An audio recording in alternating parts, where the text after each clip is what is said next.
Now I like nothing more than being out in my local landscape on foot. Now I've left the car behind because when you drive around and you're looking out the window and you're stopping and starting and maybe jumping out and having a look over hedges, it doesn't work very well because you're in a bit of a rush. You might block the road, you might be annoying people, but if you get on your feet and you go for a walk, you can shoot whatever you like.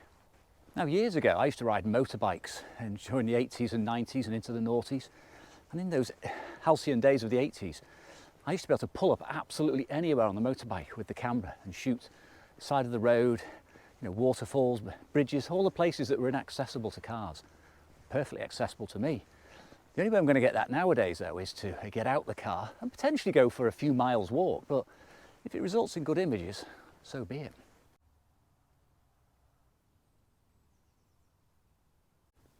Now there's almost a shot here, some beautiful rolling hills and there's plenty of sheep in there, but even with my longest lens and a teleconverter on, it's too far away. I mean, I need to be down here in this little valley, get all that foreground and the farm in the background, but no, not possible from here. Well, I've come across exactly the sort of thing I was looking for, and that is something I wasn't looking for, something unusual, something a bit different, and it's superb for black and white in the square format. What I have here is a tree root growing up the side of a much larger tree. It looks like it's ivy or something else, and it's formed an amazing pattern on there. It's like some sort of alien has taken it over. And there's barbed wire cutting through, which has then been grown over by this foreign root. It's so simple. I've got a short telephoto on so I can get some distance from the scene and also compress it a little bit. F16, half a second, no filters, very straightforward.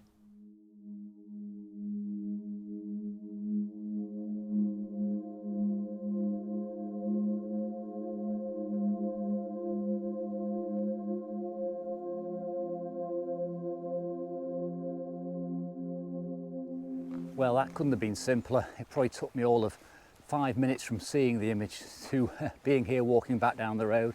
None the worse for it. It didn't need a hell of a lot of recomposition or fiddling with. It was there. I took it straight on. That's the sort of shot I like. 2 miles of walking later, not quite as many gems as I expected.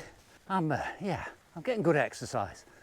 I do have a couple of possible locations in the next mile or so. But gems aren't easy to find, I suppose. If they were, everybody would be picking them up.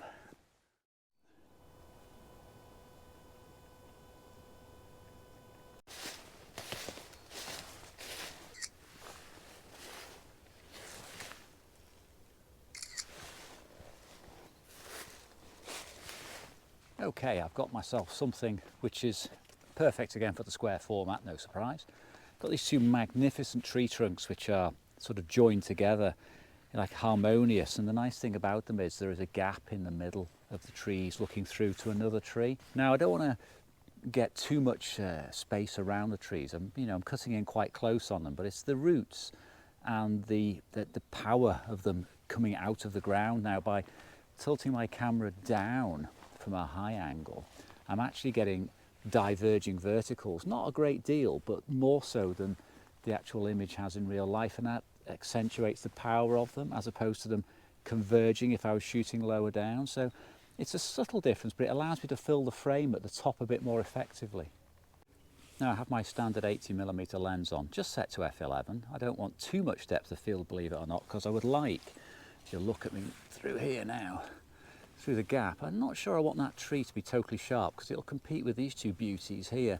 Yeah, and just look at that root detail there. I mean, to be honest, it's also be a very nice colour shot with this lovely leaf litter here, but you could probably spend a good hour or so just studying these tree trunks on their own.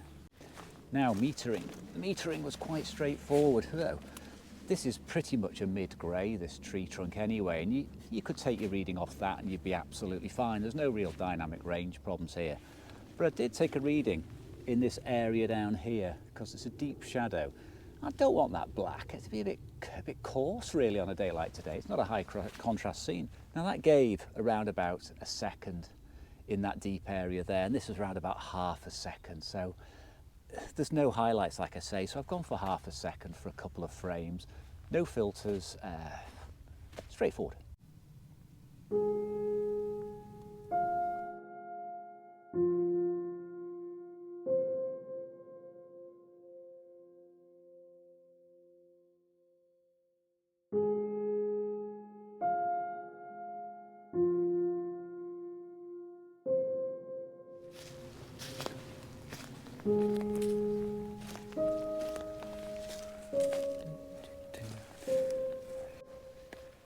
Blimey, that's a colour shot, isn't it? And that looks like it's had the Velvia treatment, and this is genuine. I'm not messing about with colours here. It's like it's nuclear. Now I keep coming back to this scene. I was here about 10 minutes, 15 minutes ago, previewing it, and it's super duper complicated. But the branches work beautifully, and they're pulling in all different directions, and they actually balance themselves out. But I don't know. I have tried a few preview shots. I don't know. Just don't know. Now this little scene I've got lined up here is it's really quite amazing, because it's a wonderful tree trunk, and it's like a sort of elephant's foot or a dragon's foot, and it's just perfect.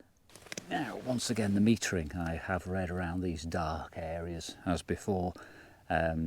This is again a nice sort of probably above a mid-tone actually. It might be a zone 6. Background, I'm not too worried about. Some of the supporting trees are equally green, so they're going to stand out. As long as I've got enough shadow detail down here. I don't want this totally black, but parts of it should be very, very dark. Now you can probably see my predicament here in terms of the composition. I have this branch in the way, and I'm right up against a tree trunk. Thankfully the 80mm is just right now. I've gone for f16 and 4 seconds. It's very dull now. It's almost towards the end of the day, and this is the last couple of frames, so I'm really enjoying this. 4 seconds.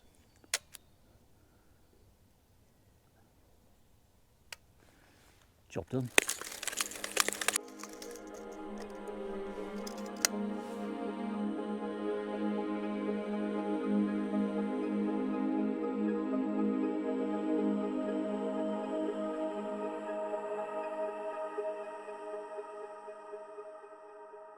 So that brings me to the end of my local walk for local people. And I really enjoyed it. I don't know if you did, but it was certainly a breath of fresh air. So thanks for watching. See you again soon.